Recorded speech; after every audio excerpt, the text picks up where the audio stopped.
அனைவருக்கும் வணக்கம். இது பார்த்திங்கன்னா நம்ம பரமக்குடி சந்தையில் இறங்கின கிடா, நல்ல பெருங்கிடா. ஆனால் பல்லு சேர்ந்துருச்சு, 2 கிடாயுமே பல்லு இல்லை, நல்ல கிடா இருந்துச்சு. பார்த்திங்கன்னா அவர் சொன்ன விலை பார்த்திங்கன்னா 45,000 சொன்னாப்புல. 2 கிடாயும் 37 முடிய கேட்டோம். நம்ம கேட்டுட்டு அதோட பார்த்தா இன்னொருத்தர் 40 கூட சொன்னாப்புல. ஆனால் விலை தெரியல. நல்லா பெருங்கிடா. பரமக்குடி சந்தையை பொறுத்தல இந்த வாரம் நைட்டு இறங்கின செம்பரி அதிகமான இறக்கம். ஆனால் கறிக்குட்டிகளை காட்டிலும் நோன்பு நெருங்கினதுனால நோன்புக்கான கிடாய்கள் அதிகமாக இறங்குச்சு. செம்பரியங்கிடாயாக இருக்கட்டும், வெள்ளாட்டங்கிடாயாக இருக்கட்டும், பெருங்கிடாய்கள் தான் அதிகமாக இறங்குச்சு. ஆனால் அந்த அளவுக்கு நோன்புக்கு வாங்கக்கூடிய முஸ்லீம்ஸ் யாரும் அவ்வளோதான் இறங்கலை. சும்மா 2 முறை வந்தாங்க, விலைவாசியை மட்டும் கேட்டுட்டு போயிட்டாங்க. அவ்வளோதான், ஒன்றும் ஏங்கி பிடிச்ச மாதிரி தெரியல. ஆனால் கிடாயெல்லாம் பார்த்திங்கன்னா முரட்டு கிடாயாக இறங்கிருந்துச்சு. அதுக்குள்ளேயே உள்ள கிடாயெல்லாம் இறங்கினா பெரிய விஷயந்தான். செம்பரியங்கிடானா அதிகமான கிடாய்கள் இறக்கம், பெருங்கிடாய்கள் அதிகமான இறக்கம். வியாபாரிகள் ஃபுல்லாக வாங்கி வச்சுருந்த கிடாய்களை ஃபுல்லாக வந்து இறக்க ஆரம்பிச்சிட்டாங்க. ஆனால் கிடாய்கள் அதிகமாக இறங்குறதுனால கிடாயோட மதிப்பு குறையுது. பெருங்கிடாய்கள் அதிகமாக இறங்குறதுனால கிடாயோட மதிப்பு குறைய ஆரம்பிச்சிருச்சு. இது நம்ம வாங்கின 4 புல்லு தான், நல்ல குட்டியாக இருந்தது. ஆனால் கொஞ்சம் ஏங்கி நைட்டில் கேட்கல. அப்புறம் காலையில் கொண்டு வந்து காலையில் விற்றோம். வெள்ளாட்டை பொறுத்தவரை காலையில் சந்தை தான் விற்கும். வெள்ளாட்டங்கிடாய்கள், ஆடு குட்டியில் பொறுத்த நைட்டு பார்த்திங்கன்னா செம்பரி தான் அதிகமாக விற்கும். நைட்டு இறங்குறதுலாம் செம்பரி தான் மேக்ஸிமம் அதிகமாக இறங்குறது. செம்பரி தான் இறங்கும். பரமக்குடி சந்தையை பொறுத்தவரை செம்பரி தான் அதிகமான இறக்கமாக இறங்கும் நைட்டில். ஆடு இந்த 3 கிடா பார்த்திங்கன்னா நல்ல கிடா, நல்ல பார்வையாக பார்க்கவும் ஒரு லுக்காக இருந்துச்சு. யாரோ வியாபாரி வாங்கி கட்டி போட்டுருந்துருப்பாங்க போல், கட்டி கிடந்துச்சு. நம்ம செம்பரியாடு கொண்டு வந்தோம், அதை ஏற்றி விட்டுட்டு வரையில் பார்க்கல வண்டியில் கட்டி கிடந்துச்சு. பார்க்க நல்லா அழகாக இருந்துச்சு. எந்த ஒரு கொச்சமும் இல்லை பார்க்குறதுக்கு கிடாயில். நல்லா 4 கிடாயுமே அப்படி சுத்தமாக இருந்துச்சு. நோன்பை பொறுத்தவரை என்னன்னு கேட்டிங்கன்னா, கொம்பு முடிவு இருக்கக்கூடாது, காது அறுபட்டுருக்கக்கூடாது, 2 பல்லு 4 பல்லு தான் இருக்கணும். அந்த மாதிரினா ஏகப்பட்ட ஃபார்மாலிட்டிஸ் இருக்குது. காலில் இருக்கக்கூடாது, எதுவும் சொட்டை இருக்கக்கூடாது, இந்த மாதிரி ஏகப்பட்ட ஃபார்மாலிட்டிஸ் பார்ப்பாங்க அதில். அதனால் அந்த மாதிரி கிடாய்கள் தான் ஒரு 2000-3000 சேர்ந்து தான் வாங்குவாங்க. ஒன்றும் குறைச்ச வாங்க மாட்டாங்க. விலைவாசியை அவங்க பார்க்க மாட்டாங்க. அதனால் வியாபாரி என்ன பண்ணுறாங்கன்னா, அந்த மாதிரி கிடாய்கள் கிடச்சிருந்த அந்த நேரத்தில் கூட போட்டு தான் வாங்குகிறாங்க. கறிகரையை வச்சு வாங்குறது இல்லை.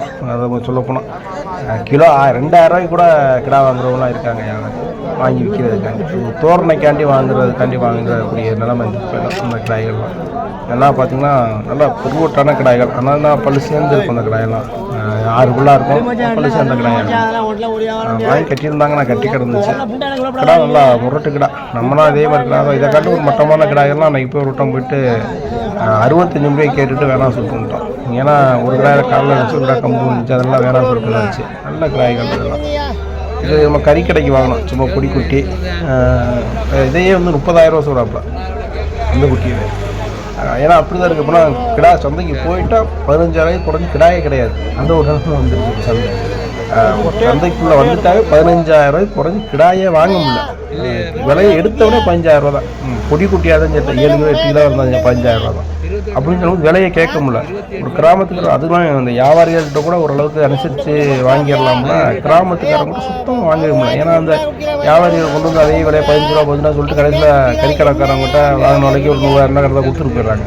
அதையே அவங்க கிராமத்துக்காரங்க வந்து பிடிச்சிக்கிட்டு லாஸ்ட்டு விற்க முடியாமல் வந்து இந்த வாரம்னா பார்த்திங்கன்னா ஒருத்தர்லாம் பிடிச்சிட்டு வந்துட்டு விற்க முடியாமல் திருப்பி ஏற்றிட்டு போகிறாங்க. ஏன்னா அவங்கள இதை கண்டு குடி 10 குட்டி. ஒரு குட்டி முடிஞ்சு போனால் 10,000 கொடுத்து 20 ரூபாய்க்கு விற்கும். அதை 15,000 20,000 சொல்கிறாங்க ஒரு கிடாயை பிடிச்சிட்டு. அதை விற்கவே முடியதில்லை. ஏன்னா வியாபாரிகளோட நிலைமை வேறு, சம்சாரிகளோட நிலைமை வேறு. கஷ்டத்துக்கு கொண்டு வந்திருப்பாங்க சில பேர், அதை விற்காம இதெல்லாம் கொண்டு வருவாங்க. வியாபாரியை பொறுத்தவரை எல்லாருமே ஒரு சில பேர் உள்ளே போனாலும் தெரியும். அதுக்கு முன்னாடி நம்மளுக்கு தெரியாது. விலைகள் கூட சொல்லுவாங்க, ஏங்கி சொல்லவும் நாங்களாம் என்ன நினைப்போம்னா, என்ன விலை சொல்லுவாங்க. உள்ள அந்த வியாபாரத்தை இப்போ சூஸ் போயிட ஒரு இது நினச்சேன். இன்னும் ஒரு 10 கிலோ தான் இருக்குது, இதை போய் 20,000 25,000 சொல்கிறாங்க, 15,000 சொல்கிறாங்க அப்படின்னு வச்சேன் வியாபாரிகிட்ட. அப்புறம் தான் தெரியுது, கடைசியில் பார்த்தா வாங்கினதுக்கு வியாபாரி கறிக்கடை வியாபாரிகள் அவங்க தெரிஞ்ச வியாபாரிகளை கைக்கு வச்சுக்கிறாங்க. விற்கலையா ஒரு 100 ரூபா சேர்த்து 200 ரூபா சேர்த்து வாங்கிட்டு செலவுக்கு வாங்கிட்டு விட்டு போயிடறாங்க வாங்கினவர்கள். அப்போ அவங்களுக்கு இன்னும் பெருசாக ஒன்றும் பாதிப்பு கிடையாது. ஆனால் சம்சாரியை பொறுத்தவரை நம்மளுக்கு அதிகமான பாதிப்புகள் கண்டிப்பாக இருக்கும்.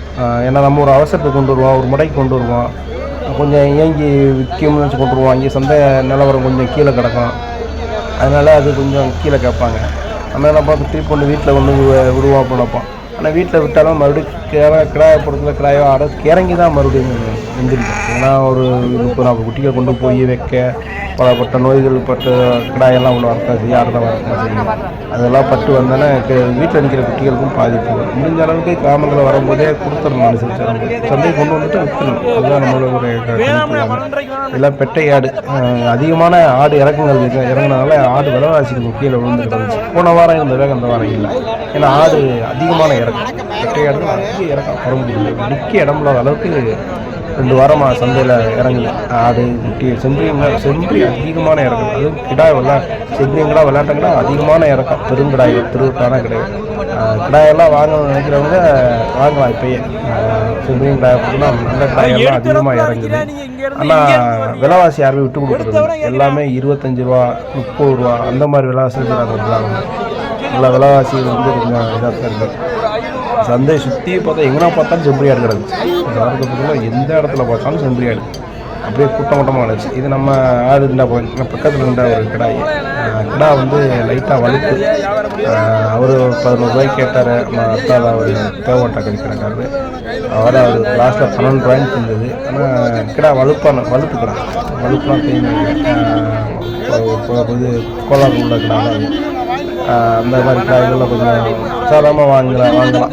அதையுமே 12,000 சொல்லும்போது கொஞ்சம் கடிச்சு தான். ஏன்னா வலுப்பு கிடாய்னா அதெல்லாம் முந்தி கூட 10 ரூபாய்க்கு கேட்பாங்க, 8 ரூபாய்க்கு கேட்பாங்க, அந்த மாதிரி கேட்பாங்க. இதெல்லாம் வந்து 12,000 இன்றைக்கி நாளைக்கு கொஞ்சம் கடிச்சு தான். அந்த ஆட்டு பக்கத்தில் ஒரு கிடா கேட்பாங்க, அதுவும் கொஞ்சம் குளாரான கிடா தான். இந்த மாதிரி கிடாய்கள் அதிகமாக இறங்கும்.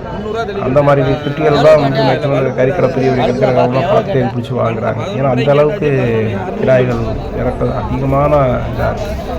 இது ஃபுல்லாகவே நைட் எடுத்த வீடியோ தான். மறுபடியும் சந்தையை பொறுத்தவரை இப்போ 7 ஒரு 5 மணி 6 மணிக்கெலாம் சந்தை கூடி நைட்டு ஒரு 11 மணி முடிய நடக்குது இந்த செம்பரி சந்தை. இது கரெக்டாக ஒரு 11:30 போல் எடுத்த வீடியோ. இது முடிய போகிற நேரத்தில் எடுத்த வீடியோ. இந்த செம்பரி சந்தை கிடாய்கள் வந்து நல்ல இறக்கம். மூன்று ஒட்டி வந்ததுனால அதிகமான இறக்க கிடாய்கள். இதெல்லாம் பார்த்தா வாங்க ஆள் இல்லாமல் அப்படியே கிடந்துச்சு. ஒரு 11 மணிக்கு போலலாம் கிடாய்கள்லாம் அப்படியே கிடந்துச்சு. மேக்ஸிமம் 10 மணிக்கெலாம் முடிஞ்சிடும் நெருக்கி. இந்த வாரம் பொறுத்தவரை ரொம்ப முக்கியமாக ரொம்ப கிடாய்கள் அப்படியே கடந்துக்கிட்டு இருந்துச்சு. பெருங்கிடாயெல்லாம் ரொம்ப கிடந்துச்சு. கொஞ்சம் இதெல்லாம் நைட்டே வாங்கி கட்டி போட்டிருப்பாங்க. இந்த வியாபாரிகள் வந்து வாங்கி ஆட்டியார் மொத்த வியாபாரி 1-2 வர்றதை வாங்கி அவங்க கட்டி போட்டு அப்புறமா கல்ல விற்பாங்க. அந்த ஆடுகள் தான் அந்த ஆடு ஃபுல்லாக வாங்கி கட்டி போட்டு ஆடுவோம். இது ஃபுல்லாக பார்த்திங்கன்னா செம்பரி நல்லா கறிக்குட்டி முக்கிய அதோட அப்படியே கிளம்பிச்சு. இப்போது ரொம்ப நேரமாக இருந்துச்சு. அதெல்லாம் ஒரு 11:30 மணி கூட இருந்துச்சு. நாங்கள் அப்புறம் ஒரு 12 மணி வந்துட்டு அவரை கிளம்பி வந்துட்டோம் வீட்டுக்கு. ஒரு காலைல அப்படி வீட்டில் ஒரு 5 மணி போல தான் இருந்துச்சு. ரொம்ப லேட்டாக தான் போனோம். 2 நோம்பு கிடா பெரிய கிடா எடுத்து